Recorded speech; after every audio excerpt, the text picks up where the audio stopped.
All right, back out in the garage, doing some updates. Thought I'd make a little video, try to go into a little more detail about some of the other stuff that's been going on. I know the last video I made, I swapped the pulley and put on a shorter belt. That's still running great, though I had an unfortunate incident. So I don't remember if I spoke about it in the previous video clearly, but there was a tensioner I'd gotten that was defective, and I tried so hard to tighten that puppy that I ripped the bolt off. And then I ended up kind of scavenging parts off of it and putting the OEM tensioner back on.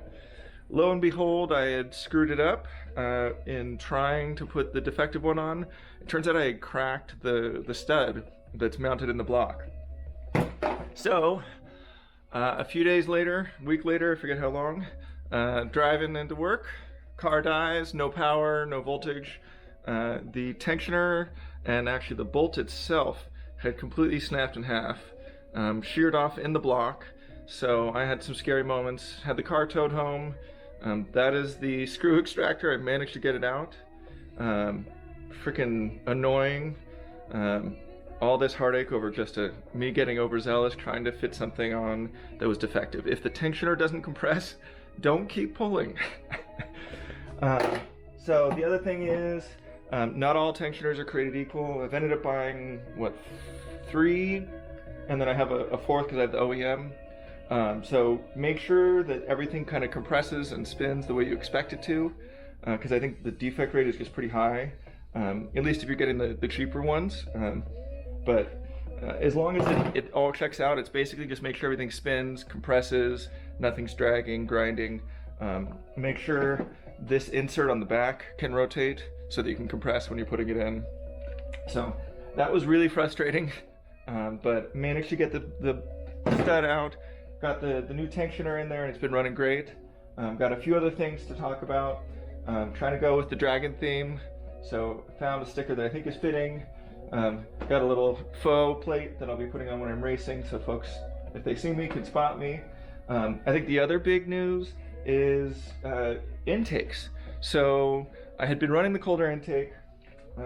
We've been seeing some interesting inconsistencies, so I swapped back to the stock intake, and on my car, the stock intake has, I don't know how visible that is, but has an air straightener built in right before the mass airflow sensor. Turns out that helps a lot. Maybe not such a big deal when you're not boosted, but when we're pulling as much air as we are, definitely makes a big difference. So did that as an experiment. I'm about to go back to the cold air intake, but with one very important change. So nested in a honeycomb air straightener that some others have been having great luck with. So about to bolt this on and see how that measures up. See if that helps alleviate some of the little bit of like surge and lull that pretty sure was being caused by turbulence from just pulling so much air in. Now we'll see. I've got the giant air filter and I've got the stock Injen air filter. Now I don't know how well this comes across in video, but the stock Injen air filter has a little cone air straightener that theoretically helps some with turbulence, but I think with the supercharger it's still not enough. So we'll see. I'm going to try the jumbo air filter just because it just gives me a lot of surface area and holding power. And with the honeycomb air straightener, I'm thinking that it should be a wash, but we'll see. I may do some experiments and swap between the two filters to see if the cone and kind of the shape makes a bigger difference in turbulence, even if it's less surface area from a filter's perspective. What else? LCA. So this is my stock LCA that is off. Got a new one that's a MoveTech Supreme with a solid bushing. Everything else under here is kind of looking as I'd expect it. So I probably should have gotten a video of when I was holding the two LCAs side by side. The biggest difference is in the bushings. There's some different knurling and stuff, and the ball joint is serviceable. So I'm going to make sure I keep that greased because definitely had worn that out with all the racing. Everything else looks good. Swift springs. Everything else is kind of as I'd expect. So that's a good sign. For those wondering, yes, those are still the stock rotors. I'm running the Z23 power stop pads And then I do run a high temp .4 racing fluid that I flush pretty regularly. So a lot of people talk about big brake kits, but frankly, a lot of the big brake kit factor is aesthetic. The biggest thing is that you have high temperature pads and high temperature fluid. The rest is just make sure you can dissipate the heat. Now, speaking of heat, going back to my summer tires, super excited. Spring is upon us, or just about. I was getting some questions. Yes, there is a huge size difference. So my winter tires are 235/60 or 65? 235/60 R17. These are my jumbo tires that give me, literally swapping wheels, gives me 1 inch lower clearance. So these are oversized, these are slightly undersized. So kind of gives me a nice way to give me clearance in the winter and in the snow, and then give me a little more torque and a little more grip. So these are 245/45 RTs 615s, nice and sticky, 200 tread wear endurance tire. The other piece is, this is my fog light blank for winter.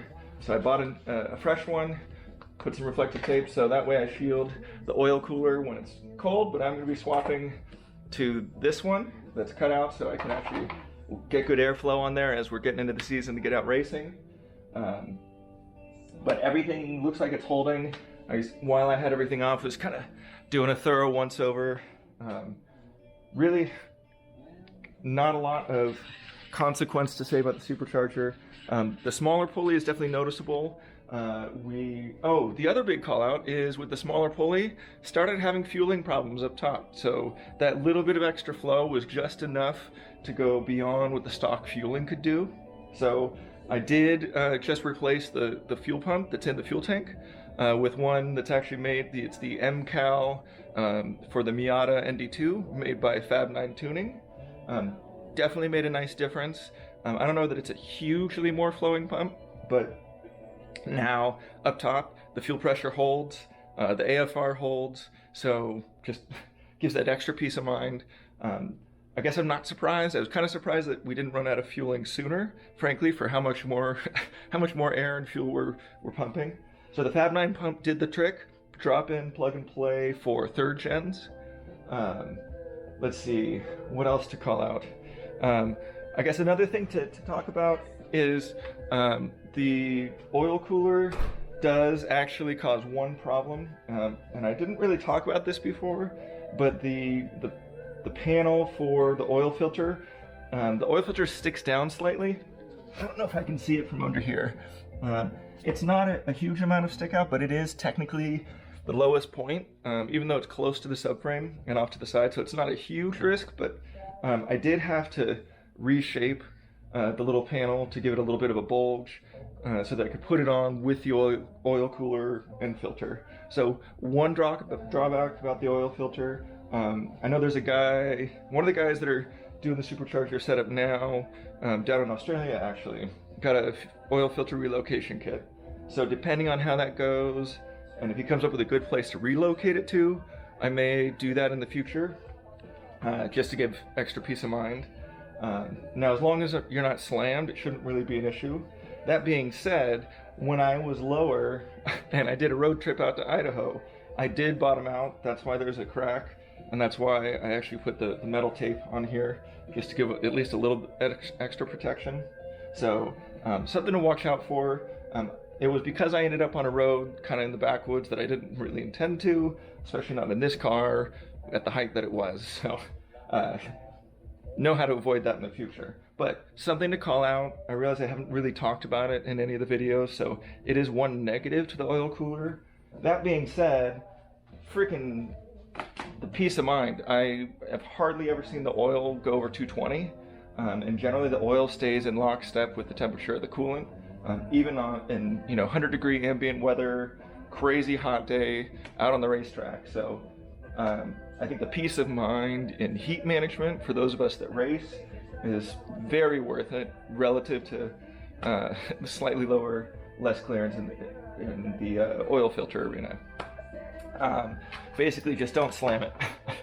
I mean, if you're slammed, I don't imagine that you're racing and doing the same stuff, so it's a trade-off. What else? Yeah, other than that, it's really been uneventful, extremely reliable. There's I think 70 people now running the kit. I know there have been some incidents, so I guess that's another thing that I should talk about.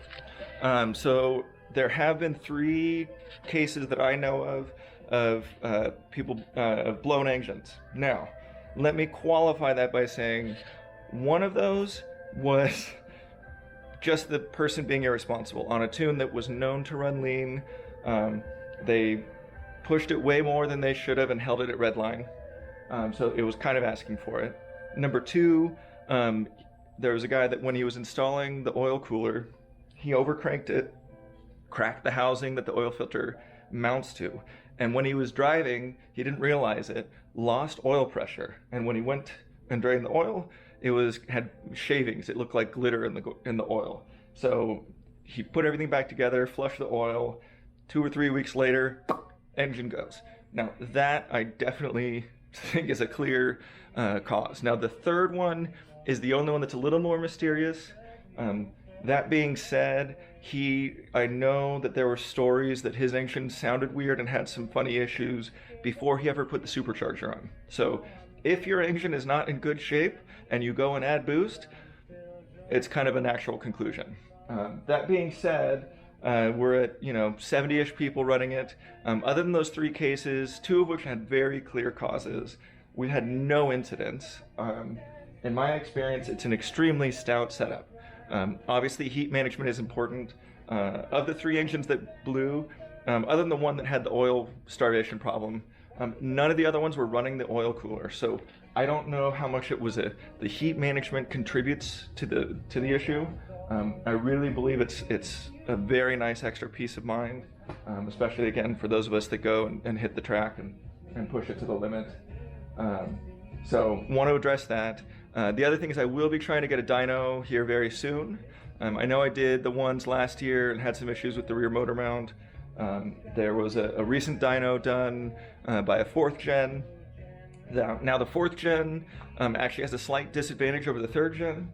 So the 4th gen has smaller injectors. The 3rd gen, I have the same injectors that they use in the turbo engine.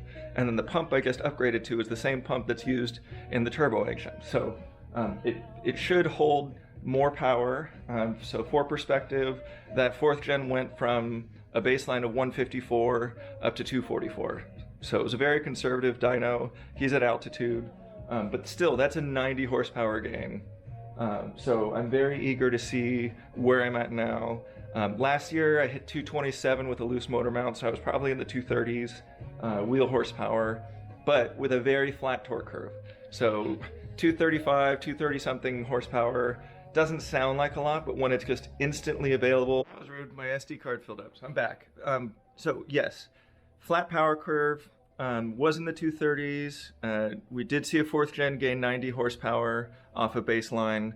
So I'm hopeful that I'm in at least the 240s and probably up to the 250s. Like I said, 3rd gen actually has a slight advantage in fueling. I don't know that I'll get up in the 260s. We do have that problem with supercharges.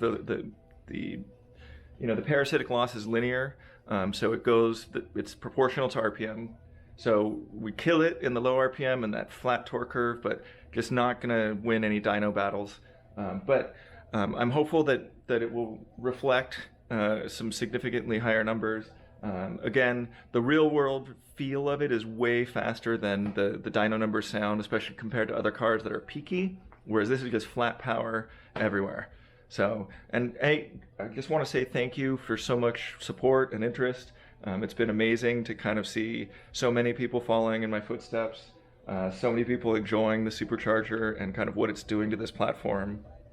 A couple years ago it seemed crazy and impossible to boost these engines. Now it turns out they take 10 PSI like it's nothing all day long. So kudos to Mazda for overbuilding the engine, and I will update later. Thanks all.